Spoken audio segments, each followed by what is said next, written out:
A Câmara de Aramaca. Valença, Bahia, uma noite quente e úmida de outubro de 2018. Em um hotel próximo ao Rio Una, alguns fotógrafos e cinegrafistas falam sobre as imagens que conseguem registrar e por que fazem isso. A certa altura, Francisco Marques Magalhães Neto aproveita o clima para definir seu alter ego por trás das lentes. Segundo ele mesmo, Aramaca é fotografar a existência, e como em ocasiões anteriores ele diria que só liga para viver a existência, é possível concluir que Aramaca é fotografar a vida. E fotografa para viver. Ignorar esse aspecto vital é deixar de lado a razão de ser de Aramaca. Não que em sua carreira jurídica Francisco seja uma pessoa fria. Ao contrário, é prático e assertivo, mas ainda, assim, acolhedor. Porém, quando se coloca detrás de uma lente, ocorre uma transformação física, inclusive. A postura muda, as mãos adquirem outra firmeza, os trajes forenses são substituídos por roupas neutras e até os óculos parecem ficar mais leves.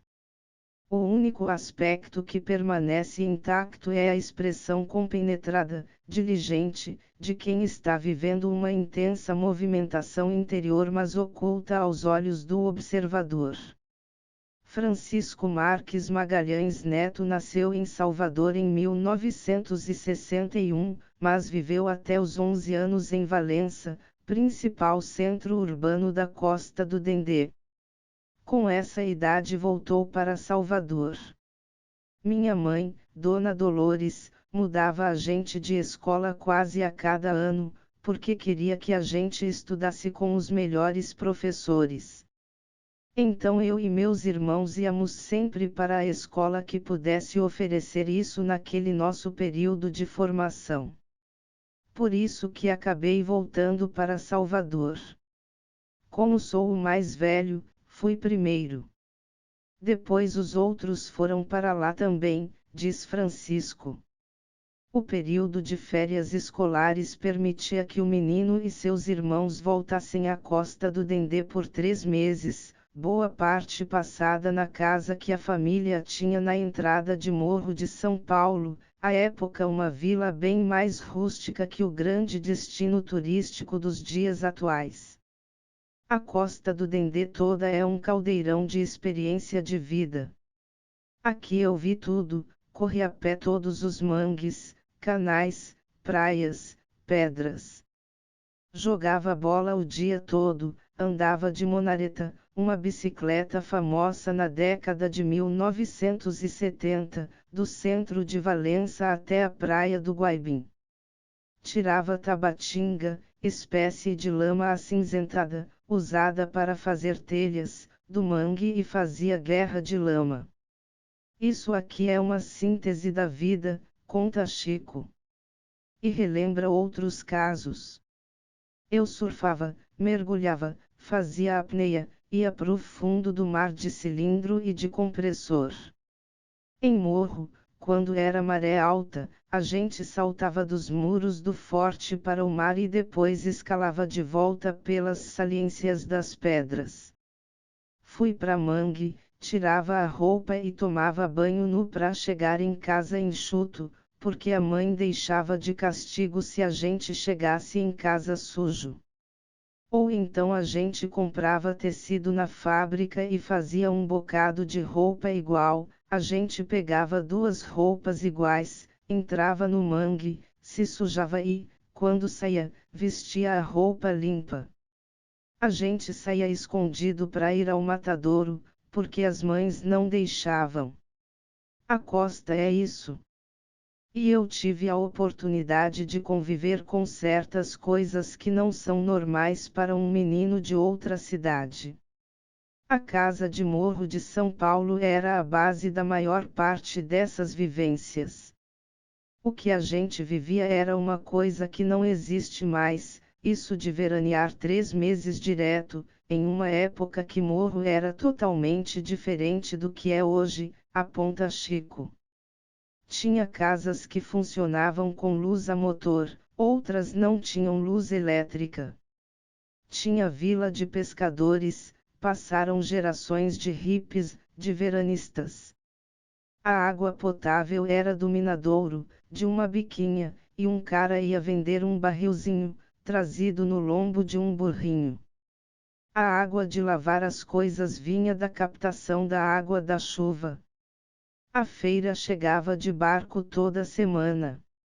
Era muito rudimentar. Porém, a juventude tem seus tempos, e um deles é o de formação profissional.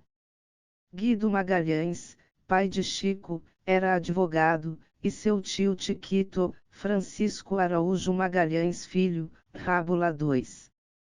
A ciência do direito era presente na família, e Chico, positivamente influenciado por eles, optou por seguir a trilha. Em 1984, formou-se bacharel na Universidade Católica de Salvador. Montei um escritório em Camaçari 6 meses antes de me formar, alugando uma garagem em uma casa velha, que logo reformei. Comecei como trabalhista e logo tinha uma fila de 300 metros com clientes para eu atender.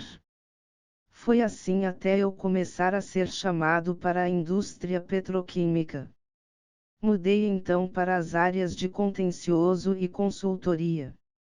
Ele ainda fundaria um escritório em Valença, que depois passou a seu irmão mais novo, Guido de Araújo Magalhães Júnior. Acabou por estabelecer-se em Salvador, onde cofundou o escritório MMC Isarif Sociedade de Advogados, Menezes, Magalhães, Coelho Isarif, hoje um dos maiores escritórios de advocacia das regiões Norte e Nordeste. Ali, Francisco responde pela área societária, tributária e de contratos. E onde você pode se perguntar, a fotografia entra nessa história? Remotamente. Quando eu tinha uns 16 ou 17 anos, minha mãe me deu uma daquelas câmeras Kodak bem baratas, nem me lembro do modelo, conta Chico. O presente, dado sem nenhuma intenção, a não ser a de que o filho pudesse tirar fotos com os amigos, foi bastante usado durante as épocas de veraneio de Morro de São Paulo. Mas apenas durante a adolescência. Deixei a fotografia meio de lado quando fui para a faculdade. Tinha que estudar, depois fui trabalhar, conta. Continuou com fotos familiares esporádicas, até que os anos 90 chegaram, e, com eles, a fotografia digital. Chico não se recorda de qual foi o primeiro modelo digital, mas lembra-se de que começou a ter uma relação diferente. Não era apenas ter as fotos de uma viagem. Rapaz, eu e a câmera. Eu diria que é um momento ímpar. Não tem um dia igual ao outro, diz. Não é possível dizer que foi um reencontro, porque o que passou a acontecer não tinha relação com os cliques incipientes da adolescência em Morro. Era uma descoberta, iniciada de forma imprecisa e pouco explicável, como costuma ser o caso das mais frutíferas relações. Fui totalmente autodidata nessa relação. Durante muito tempo, minha leitura de qualquer viagem era o manual da lente ou da máquina que eu estava usando. Procurava descobrir ali um uso maior do equipamento, enquanto ia experimentando, por instinto, outros cliques. E enquanto mergulhava nesse mundo, Aramaca foi sendo gestado, conforme ele mesmo conta. Na sua origem, Aramaca era o pseudônimo de um advogado que não queria ser visto como advogado quando estava fotografando. Depois, teve uma fase em que pensei em pegar o nome e transformar em marca, para todo mundo que quisesse participar de um projeto fotográfico. Depois, virou o meu nome de fotógrafo, e esse já está assimilado. Eu assumo esse nome quando saio para fotografar. Me sinto novamente como se estivesse surfando uma onda. Quando você está na onda, não pensa em nada. O batismo do novo nome veio quase por acaso.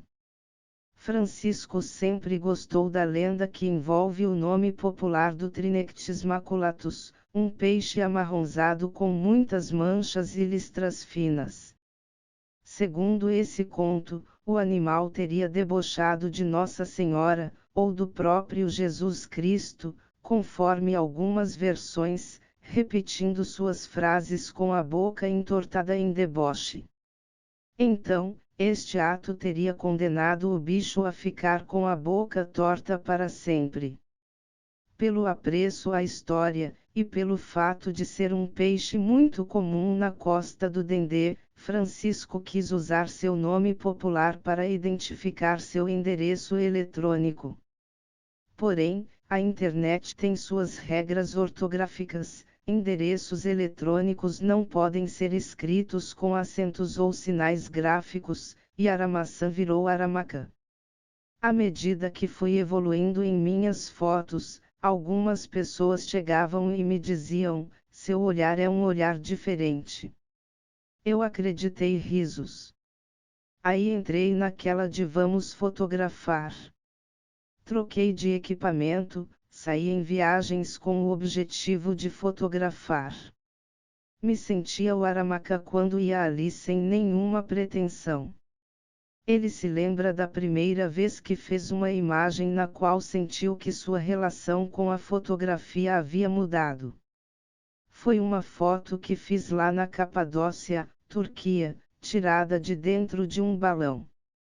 Fazia muito frio, a ponto de eu me deitar no chão do banheiro para me sentir mais aquecido. Chegou até a nevar. E eu estava passando muito mal, com uma infecção alimentar, abdômen inchado, dor de cabeça e suando muito.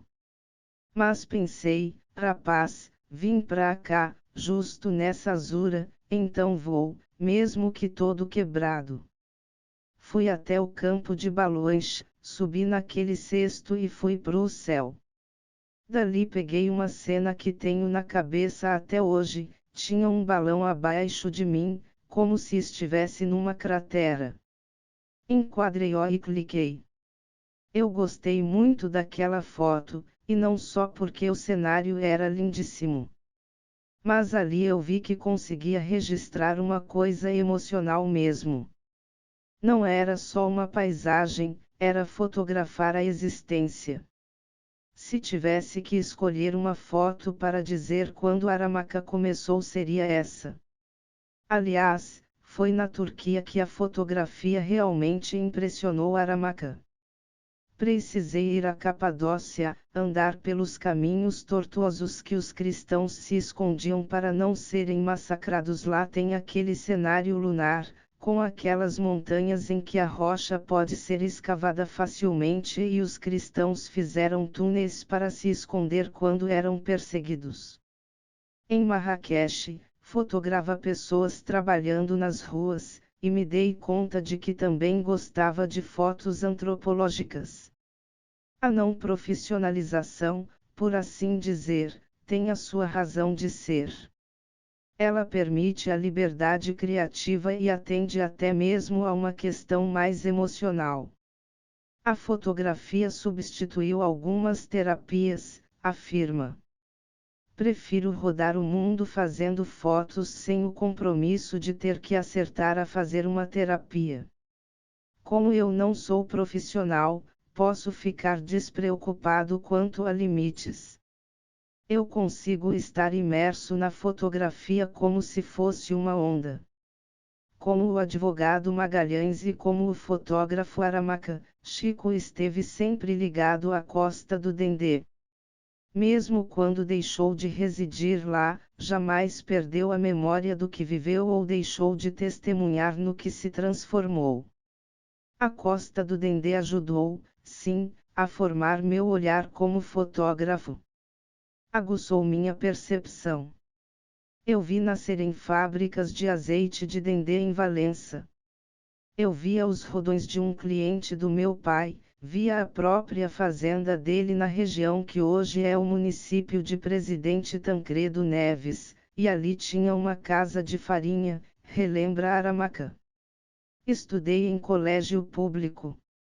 Tinha colegas que eram filhos de pedreiro ou de pescador, pessoas realmente pobres, que muitas vezes não aguentavam chegar até o fim de uma aula porque iam à escola só por causa da merenda. Mas muitos desses colegas tiveram sucesso.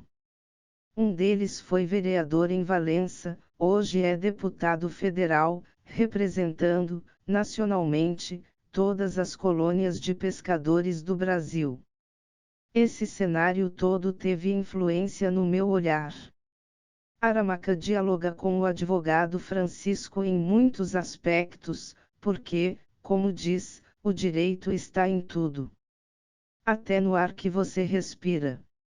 O direito natural de respirar está intrínseco ao cidadão, o direito à vida está previsto na Constituição. E completa, então, aos poucos, comecei a juntar esses dois lados. Vi que para mim não bastava ser advogado. Tinha que ser mediador, um cara que resolvesse conflitos. E na fotografia, muitas vezes você resolve um conflito, quando fotografa o que não é belo para torná-lo assim. Mestre Cobra Mansa, maior autoridade da capoeira Angola no Brasil, diz que existe uma diferença entre quem joga capoeira e quem é capoeirista. O primeiro seria aquela pessoa que ocasionalmente participa de uma roda, enquanto o segundo traz a capoeira para sua vida. Analogamente, existe quem tira fotos e quem é fotógrafo. Aramacã pode ser um autodidata, mas isso não o impede de ser fotógrafo de fato. Mesmo que ele insista no contrário.